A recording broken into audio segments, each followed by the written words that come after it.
जालना शहरात खरपूड येथे सिडको प्रकल्पाच्या उभारणीकरिता काही भूमाफियांनी संगनमत करून व्यवहार नसताना नोटिफाईड रद्द झालेला प्रकल्प अधिकारी व अहवाल तयार करणाऱ्या खासगी कंपनीशी आर्थिक संगनमत करून अत्यंत चुकीचा व बोगस आर्थिक व्यवहारता अहवाल तयार करून सिडकोची दिशाभूल केलेली आहे व जमीन अधिग्रहणाच्या नावाखाली धनदांडग्या उद्योजक भूमाफिया यांनी एकत्र खरेदी केलेल्या जमिनी येलो करून सिडको प्रकल्पाच्या नावाखाली जवळपास 900 कोटीचा जमीन घोटाळा केला आहे।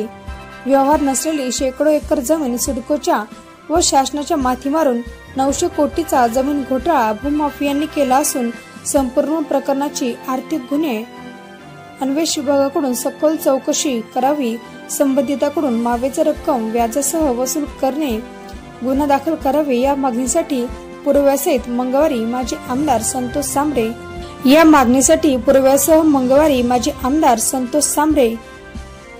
माजी मुख्यमंत्री, माजी उपमुख्यमंत्री यांची भेट घेऊन मागणी करणार आहे। जर विकली गेली नाही तर 800-900 कोटी रुपये जे तुम्ही भूसंपादनासाठी खर्च करणार आहात ते तुम्ही काय यांच्या पगारातून घेणार आहात का?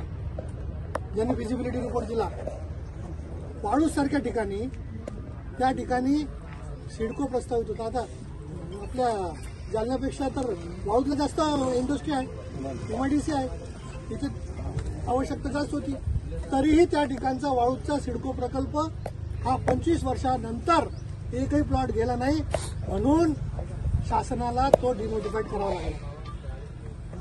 वाळूज प्रकल्प डिनोटिफाईड केला, वाळूजपेक्षा जास्त काय खरपुडीमध्ये स्कोप आहे का? आणि जर मला सिडकोला विरोध नाही, सिडको सारखी नामांकित संस्था आपल्या शहरामध्ये आली पाहिजे, परंतु ती योग्य ठिकाणी आली पाहिजे ना। तुम्ही शासनाचे 1000 कोटी रुपये काय लोकांच्या भूमाफियांच्या घशात घालणार आहात का?